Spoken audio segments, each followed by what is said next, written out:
Chapter 10. The Letter. The following day was dull and foggy. The hall was surrounded by heavy, low clouds, which opened now and then to show the grim, cold moor and its wet grey rocks. The weather made us miserable. It was difficult to be cheerful when we felt danger all around us. I thought of Sir Charles's death, and the awful sound of the hound, which I had now heard twice. Holmes did not believe that there was a supernatural hound, but facts are facts, and I had heard a hound. Was there a huge hound living on the moor? If so, where could it hide? Where did it get its food? Why was it never seen by day? It was almost as difficult to accept a natural explanation as a supernatural explanation.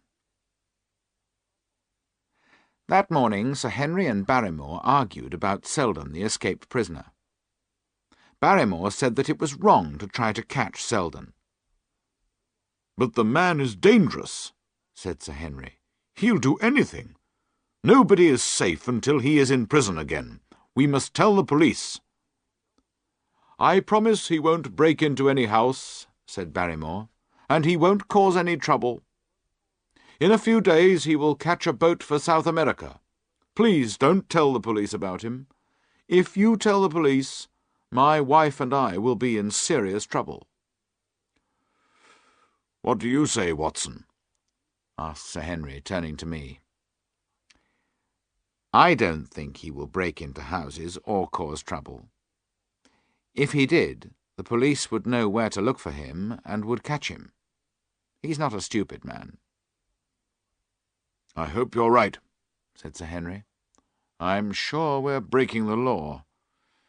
But I don't want to get Barrymore and his wife into trouble, so I shall not tell the police. I shall leave Selden in peace." Barrymore could not find the words to thank Sir Henry enough. Then he said, "You have been so kind to us that I want to do something for you in return. I have never told anyone else. I know something more about poor Sir Charles's death." Sir Henry and I jumped up at once. "Do you know how he died?" Sir Henry asked. "No, sir, I don't know that. But I know why he was waiting at the gate. He was going to meet a woman." "Sir Charles was meeting a woman? Who was the woman?"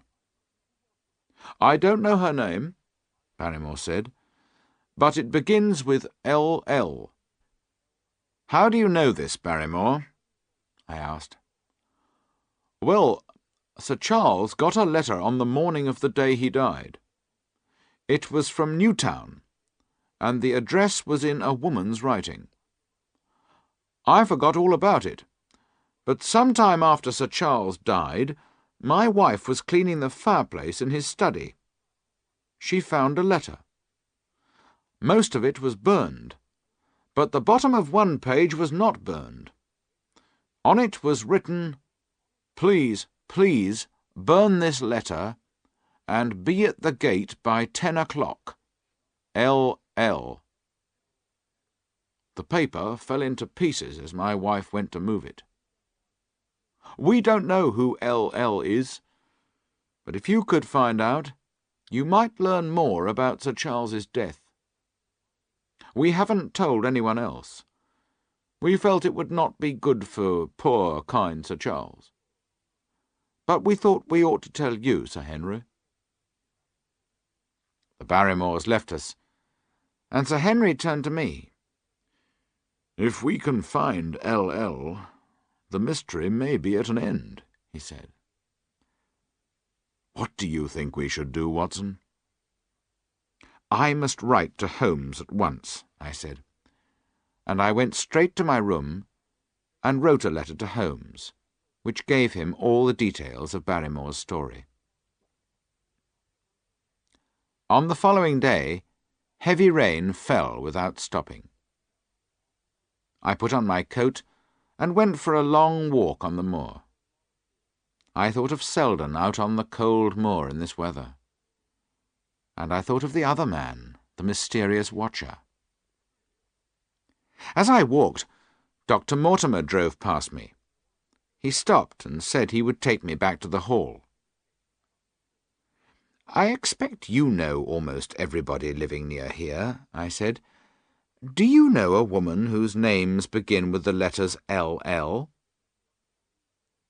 Dr. Mortimer thought for a minute, and then he said, "Yes, Mrs. Laura Lyons. She lives in Newtown." "Who is she?" I asked. "She's Mr. Franklin's daughter." "What, old Franklin who has the large telescope?" "Yes," said Dr. Mortimer. "Laura married a painter called Lyons, who came to paint pictures of the moor. But he was cruel to her, and after a while he left her. Her father will not speak to her because she married against his wishes. So her husband and her father have made her life very unhappy." "How does she live?" I asked. "Several people who knew her sad story have helped her. Stapleton and Sir Charles gave her some money. I gave a little myself. She used the money to start a typewriting business." Dr. Mortimer wanted to know why I was asking about Mrs. Lyons. However, I preferred to keep the reason secret, and we talked about other things for the rest of the journey. Only one other thing of interest happened that day. In the evening after dinner, I had a few words with Barrymore alone. I asked him whether Selden had left the country.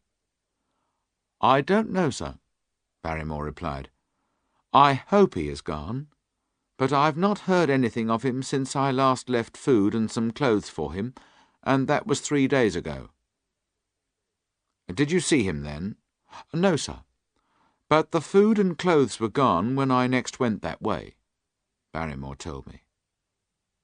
"Then Selden was certainly there?" I asked. "I think so, sir." "Unless the other man took everything?" I sat very still and looked hard at Barrymore. "You know there is another man, then? Have you seen him?" "No, sir. But Selden told me about him a week or more ago. He's hiding from someone, too, but he is not an escaped prisoner. I don't like it, sir. Something evil is going to happen, I'm sure. Sir Henry would be much safer in London." "Did Selden tell you anything more about the other man?" I asked. "He looked like a gentleman. He was living in one of the old stone huts on the moor. A boy works for him and brings him all the food and things he needs. That's all Selden told me." I thanked him, and he left me. I went to the window and looked out at the rain and the clouds. It was a wild night. I knew the huts Barrymore had spoken about.